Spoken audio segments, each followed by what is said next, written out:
चूंकि चैप्टर का नाम है दो चरों वाला रैखिक समीकरण, ठीक है, इसमें से हम लोग एक्स और वाई का मान निकालना सीख रहे हैं, ठीक है ना, यानी दो चरों का मान निकालना सीख रहे हैं, जिसके लिए पहला मेथड सीख चुके हैं जिसका नाम था ग्राफीय विधि, दूसरा मेथड सीखे जिसका नाम था प्रतिस्थापन विधि। अब एक तीसरा मेथड सीखने वाले हैं जिसका नाम है विलोपन विधि। Very good. तो विलोपन विधि के लिए भी हम लोगों के पास दो रैखिक समीकरणों का युग्म होना चाहिए, दो रैखिक समीकरणों का युग्म होना चाहिए। इसका मतलब हम समझा चुके हैं पहले कि दो रैखिक समीकरण युग्म क्या होते हैं, ठीक है। तो दो रैखिक समीकरण युग्म आप बताइए जल्दी से, क्या है सवाल। क्वेश्चन नंबर 1 पहला का पहला, x प्लस वाई, हाँ, x प्लस वाई बराबर 5 और 2x minus 3y 2x minus 3y बराबर 4। इसमें से ये एक पहला समीकरण है और ये क्या है, दूसरा समीकरण, ठीक है। समीकरण युग्म का मतलब क्या होगा कि हमेशा दो समीकरण दिए हुए रहेंगे, ठीक है ना। अब इसको देखिए, विलोपन से ज्ञात करने के लिए, हल ज्ञात करने के लिए आपको दोनों समीकरण में से x या y का मान को बराबर करना पड़ता है। विलोपन विधि का सबसे पहला बात क्या है कि इन दोनों में से, यानी पहला समीकरण और दूसरा समीकरण में जो x और y है, इसमें से x या y के मान को बराबर करना पड़ता है। बराबर करने का मतलब क्या है कि जैसे मान लीजिए इस x में 2 है तो ये 2x है तो ये भी 2x होना चाहिए, या अगर इसको बराबर नहीं कर रहे हैं, y बराबर करना चाहते हैं तो अगर यहाँ 3y है तो यहाँ भी 3y होना चाहिए। इस तरह से बराबर करना पड़ता है, ठीक है। तो बराबर करने के लिए आपको बराबर जोड़ घटा करके नहीं करना पड़ता है, बल्कि बराबर करने के लिए गुना किया जाता है। क्या किया जाता है, और गुना भी किया जाता है तो समीकरण से ही गुना किया जाता है, यानी यहाँ जो मान दिया हुआ रहेगा उसी से दोनों को बराबर कर देंगे, ठीक है ना। जैसे मान लीजिए अगर हमको x को बराबर करना है तो यहाँ गुना करेंगे कितना से, बोलिए, यहाँ गुना करेंगे कितना से, 2 से, और यहाँ गुना करेंगे कितना से, 1 से। समझ गए बात।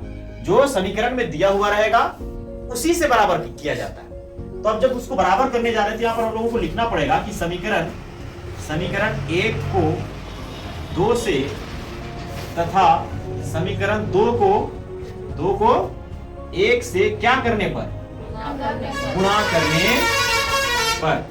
अब देखिए गुना कर रहे हैं तो गुना कीजिए सीधा सीधा, x को 2 से गुना करेंगे क्या हो जाएगा, 2x, प्लस है तो प्लस देंगे, y को 2 से गुना करेंगे क्या हो जाएगा, 2y बराबर 5 को 2 से गुना करेंगे क्या हो जाएगा, 10, यानी पूरा समीकरण 2 से गुना हो जाएगा, ठीक है।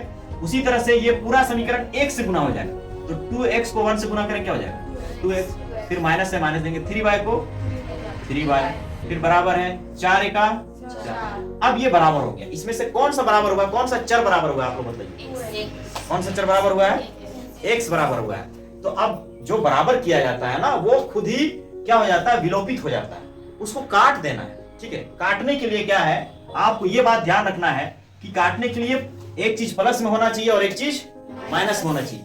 क्या ये दोनों चीजें एक प्लस में और एक माइनस में दिख रहा है, तो एक को प्लस में करना पड़ेगा और एक को माइनस में, खुद ही से करना पड़ेगा, यानी कि निशान चेंज करना पड़ेगा। तो यहाँ इसको निशान चेंज करेंगे, ये प्लस में निशान चेंज करेंगे, किसमें हो जाएगा, तो अगर ये निशान चेंज होगा तो ये भी चेंज हो जाएगा, ये माइनस में तो किसमें हो जाएगा, ये किसमें हो जाएगा, माइनस में। अब अगर कभी भी निशान को चेंज किया जाता है तो यहाँ लिखते हैं घटाने पर, क्या करने पर, अगर निशान चेंज नहीं तो लिखते हैं यहाँ पर जोड़ने पर, क्या लिखते हैं, लेकिन अगर खुद से निशान चेंज कर रहे हैं तो क्या लिखा जाएगा, और इसको क्या कर देंगे, काट देंगे।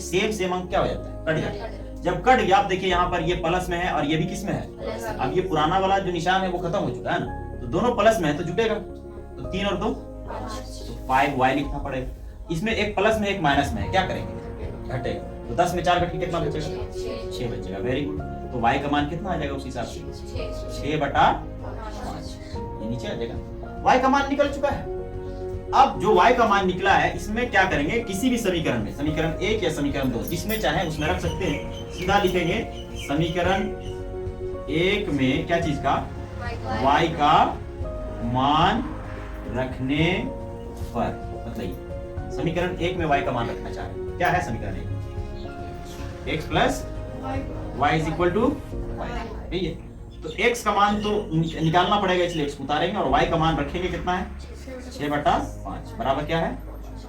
अब चर को एक तरफ करते हैं और अंक को, तो इसीलिए x बराबर हो जाएगा, ये 5 को लिखेंगे पहले और ये प्लस में इधर जाएगा तो माइनस में क्या हो जाएगा, 6/, इसके नीचे क्या है, अब ये भिन्न का जो घटाव नहीं बन गया ना, तो x बराबर क्या हो जाएगा, 5 और 1 कैल्शियम 5 को 1 से भाग देंगे तो 5 आएगा और 5 को 5 से गुना करेंगे तो 25। उसी तरह से 5 5 यहाँ पर कट जाएगा तो क्या बचेगा, 6। अब बताइए x बराबर क्या बचा,